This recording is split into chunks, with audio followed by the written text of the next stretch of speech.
Hello, hello. Okay, so I wanted to talk about, how do I word it? Self-respect, boundaries. And when you start to realize how somebody has been mistreating you in a certain way and how it's been affecting you, and then you put up a boundary, like, hey, I don't want to be treated this way anymore, or this is what I'm actually, I don't know, these are my boundaries, right?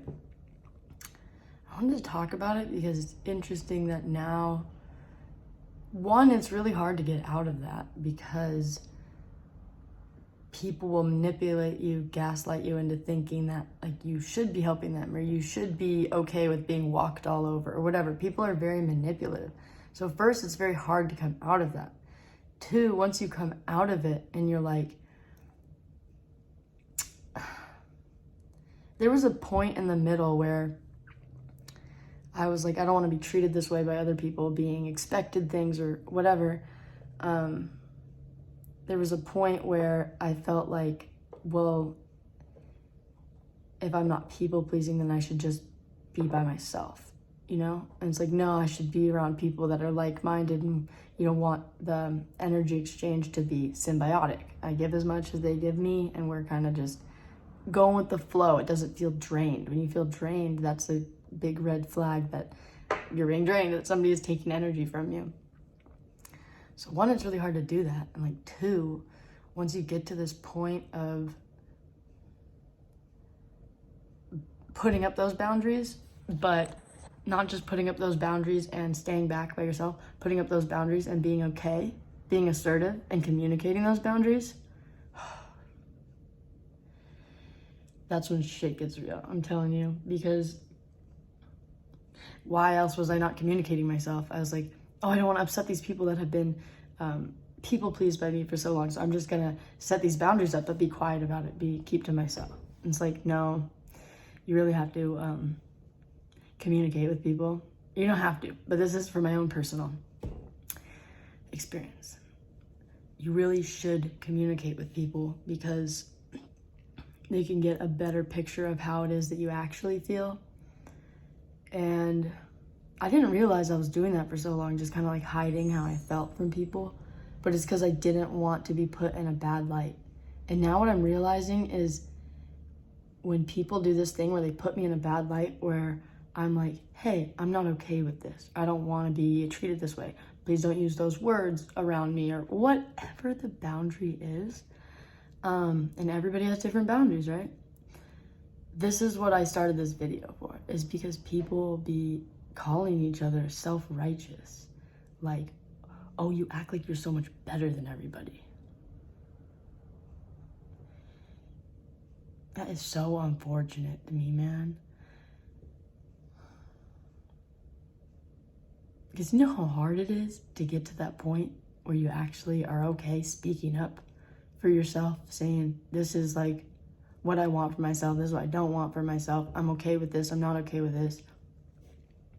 Please don't speak to me that way. You know, it's hard to get to that point for a lot of people. So for people to call people like me, other people kind of coming out of this like self-righteous, like we're acting like we're better than everybody, man, bro, it's ridiculous. It is ridiculous. Because if you want me to explain it to you, what's happening is I am having self-respect for myself. I'm deciding that I don't want to put up with certain things. And so if I communicate that, that should be okay. And it's interesting because these people that walk on top of you, you let them walk all over you, you know, in life. As soon as you say like, hey, actually, I didn't know, but I'm realizing now I'm not okay with this. Can we please not, whatever, engage in this activity, behavior, whatever. These people just get angry. They don't even want to look at that what they were doing might have been manipulative, self-serving, out of their benefit. That what they were always telling you, Gentry, you should this, you should that, was out of their best benefit, or was good for them, not good for you. that shit's hard too, because now you gotta, I don't want to say you have to do it. When you get to that point, it's hard because you should separate safe people and unsafe people. And that's hard because I like to think of the idea of these people who are gurus, people that are spiritual teachers. And when you're really grounded in your own presence and who you truly are, you can be around almost anybody. And yeah, anybody. And you still decide how you react to the world. And that's why you're grounded. You know, you're able to be around anybody and not be affected. And that's where I'm like struggling right now. So I like to think that like, wow, I could really ground myself and be in the presence of anybody, but you know, I'm thinking more, I need like 80% like solitude and like 20% like like-minded company. And it's maybe because I spent so much of my time around people that I was like trying to be like, or like, these are the cool people, you gotta be cool. And it's like, I just like don't think any of these things anymore that I used to think about life. Everything has changed, okay? Everything has changed. And it's like really scary. But it's really beautiful. Because it's what I asked for. I asked to be here right now. And there were so many times I convinced myself that I didn't want to be because of other people. Because of expectations I was living up to for other people. It's like, it's scary to go through this now, but man, it's a beautiful thing.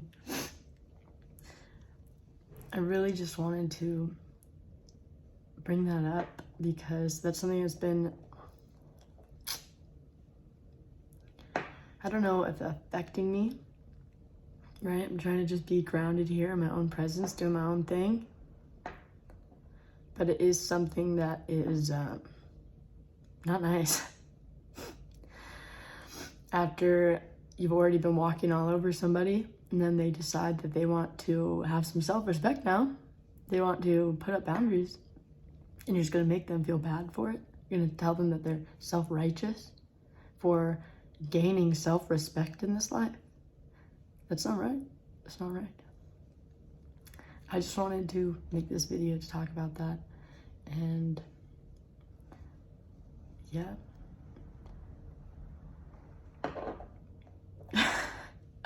I'm such a crybaby because I just cry when I feel like it. And I feel like it right now because there's a lot of incompassion.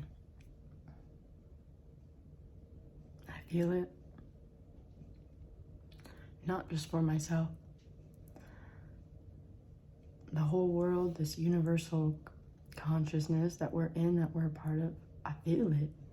That shit's not right. And I used to that's a separate thing I'm gonna talk about. Like I used to talk about like nothing's right and nothing's wrong or nothing's right. Everything just is. And that's because I've been through a lot of shit. It's hard to just come to terms with life sometimes until you put it in those words that like, you know what? Nothing's wrong, nothing's right, everything just is. And that's not true. It's not true. Everything might just be, right? But things are good and bad. And the reason that made me say like, oh, everything just is that something that's good to somebody might be bad to somebody else. You know, everything's perspective. What I would like to bring up is the idea of good being associated with no harm and bad being associated with harm. It's harming somebody, something. And those are the definitions I'm going by now for what's good and what's bad. Because that shit where the world was like, you know, nothing's bad, nothing's good, everything just is, that shit was really fucking me up. Oh, shit was really fucking me up. I'm gonna end this video I hope everybody has a great day today, and I hope you enjoyed my 2 cents.